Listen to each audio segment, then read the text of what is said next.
Mbutewa. Apa? Rambute dawa, iki pikirane ora sing-sing to. Lah lek muni mbut ngono kayane. Mbut mowo. Ayo mbutmu wa. Rambutmu dawa. Aku nek ono ya duwe. Litmu ning, kulitmu kuning. Ah. Jenengan? Apa aku? Limucem. Nah, iki ketara banget kowe. Lah apa limucem iki? Talimu kenceng. Tali apa? Ora ana sing tak taleni kok. Tapi nek jiret ki. Iki wae. Ah. Iki ora sandangan Jawa kok. Lah ya sing penting aku nyandekke tali. Iki soceng sondo. Lah iki lagi ya, Pak. Iso kenceng iso kendel. Terus kan nggih bapake wae sing nyawer nggih. Kowe ya, ana sing nyair to? Ada dong. Wah, cangkeme. Ada dong. Lah memang ada. Dalangnya mana? Apa? Dalangnya. Ah, enggak butuh. Loh, kenapa? Enggak akan nyawer. Ya. Merganya pelit ya? Enggak, situ kan sudah nyaut duit saya. Nah tadi kalau nggak nyaut nggak dapat deh. Ya, enggak apa-apa. Apa? Mas, mau nyaut lagi? Oh ya, sini dong. Ngomong wong Sentolo iki kok. Oh iya. Loh, anak sekarang nyawer loh. Oh iya. Nggih Mas, monggo nggih. Nggih. Atau nawan nggih Mas, mungkin segini kata. Aku ingin yang masjid karo Pak Mudin enek kirik dilatih sikile. Ya ampun, najis niku hukume. Ya ora wong pekok kowe ora tau ngaji. Nun sewu niku najis niku. Aku karo Pak Mudin ning masjid enek kirik dilatih sikile. Najis. Ora. Enek kirik dilatih sikile. Lah kirik sikile kirike dhewe ya. Nyapa nek najis? Aku loro wedok kabeh kembar to. Siapa jenenge? Nini Irlina karo Nunu Irliana. Celukane Nini karo Nunu. Celukane siapa? Nini karo Nunu. Nek sing Nini kulite putih kaya buke. Lah Nunue wireng Mas. Dolano ning omah to ben ngerti. Nek sing Nini putih kaya buke kulite. Lah Nunue wireng. Dino minggu sing tak tunggu. Terus? Kowe ngajak Terus? jajan sate asu. Kowe ngajak mlaku. Repe piye repe? Mangkeloni aku. Mangkel aku. Lah ya saking ora dikeloni aku mangkel. Oh, ngono. Ya. Ya Mbak, jajan sate asu terus kelon ngono ya yo. Iki acara apa to, Cak?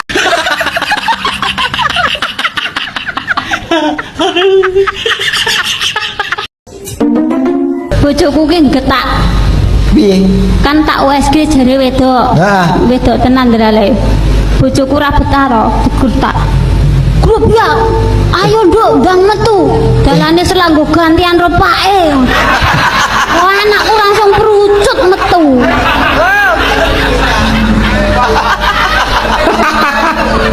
Lah Tenan wi.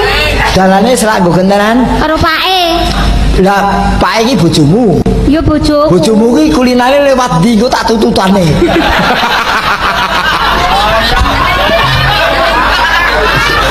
Kabeh wong iki bakale Mati. Nah, sing tak takokne mung sitok. Apa? Nek wis weruh dalane mati, apa sing kudu dilakoni? Ibadah salat 5 wektu. Ora mungkin, ora usah, ora perlu. Ucap saidan iki. Lah piye? Omonganmu mencet. Kabeh iki bakale mati. Ya. Nek wis weruh dalane mati, apa sing Salat 5 waktu nek muslim ibadah. ora perlu. Kowe pekok kowe. Wong samirke kabeh bakal mati. Nek roh dalane mati, Balik. lah kok balik. Ah, umpamane ngeten nuwun sewu. Mlaku. Oh, dalane mati. Balik.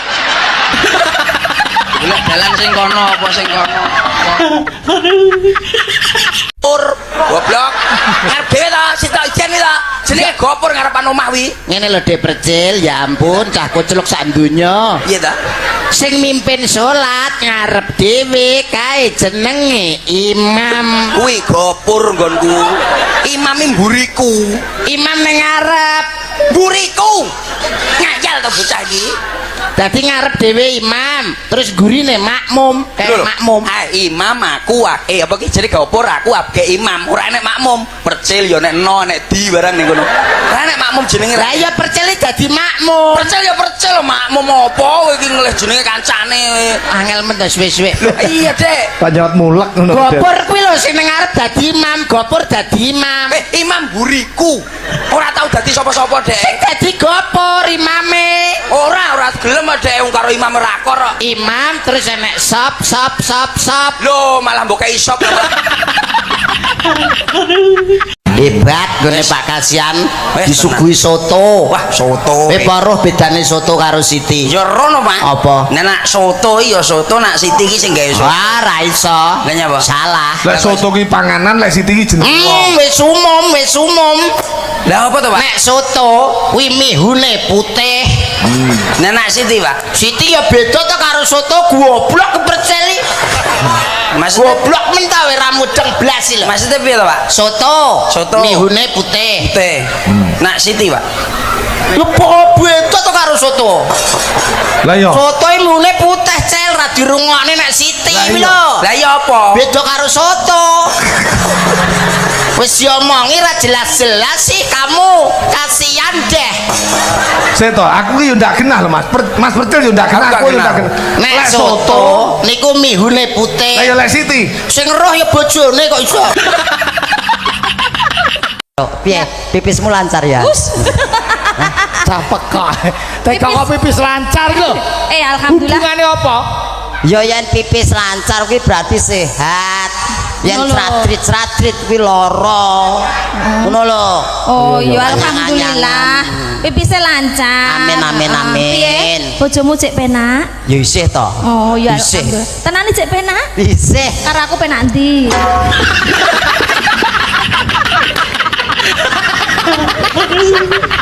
Tanggung jawabmu ndi? Iki dadi koyo ngene iki gara-gara gak nyapo lho biayane karo awakmu lho aku ya gara-gara manukmu kuwi nitili tempeku. Tanggung jawabmu ndi dadi wong lanang? aku ora ngerti apa-apa do widodo Kok ora ngerti apa-apa gak ro nyakoni? iki nek awakmu kaya ngene iki gak ro iki lah kok iso kon tanggung jawab Lah sing mlorotne jareku ndek iki tuwangane sapa ya? Loh! Lah ya kowe. Oh, kena bakul sosis lho ndek iki Lah ya sosismu kuwi lho. Mbak Topan ki duwe utang aku 5 juta. Aduh Mas, aku kira duwe apa-apa lho Mas, liyane awakku.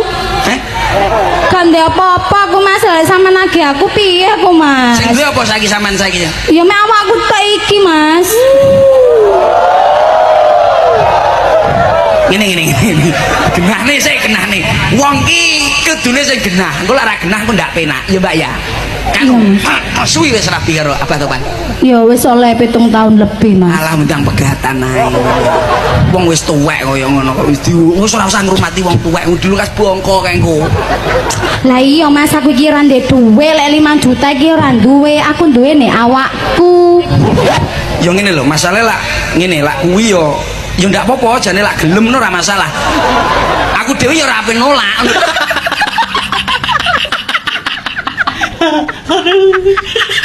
Jajal tempeku.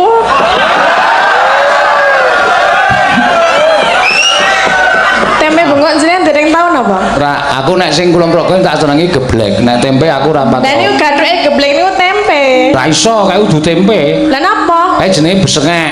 Lah nggih niku digawe saka tempe bengok. Wow, kae ana putih-putihe kae. Kok ana besengeke ana putih-putihe kae apa kae? Niku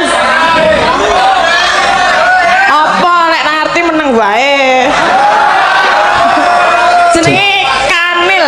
Oh, jenenge kanil. Nek ngono aku jenenge kanil, nek kene napa? Ya kanil bener kae padha-padha daerah istimewa Yogyakarta kok Ya dibeda-bedake. enten sing beda lho, Pak. Ya ora kene ya kanil. Anjene kae sing tok kek aku tempene kok tanpa kanil. Oh, berarti pas orang nganil nih kok, Pak.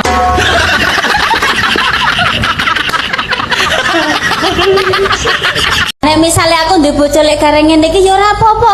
Aku terima walaupun gering-gering ngene iki lho, Cak. Misale ndakel ora payu tak kon tandur ning sawah ora apa-apa. Dadi engko ora nek ning sawah ki ibarat iki ra ketang-ketang nandur kentang. Ora dadi sewayah-wayah katoke suwek kentange metu ra iso nggo katok. Aja mbok sambung. Yen mbok sambung ki dirungokke ngeres. Oh ngeres kepiye? Alon-alon aja mbok sambung dadi nandur kentang. Nandur Dadi yen kentang. waya-waya katoke suwek Kentange metu. iki mandek sih katoke suwek sih. Lagi kentange ditokke. Lah kok ditokne?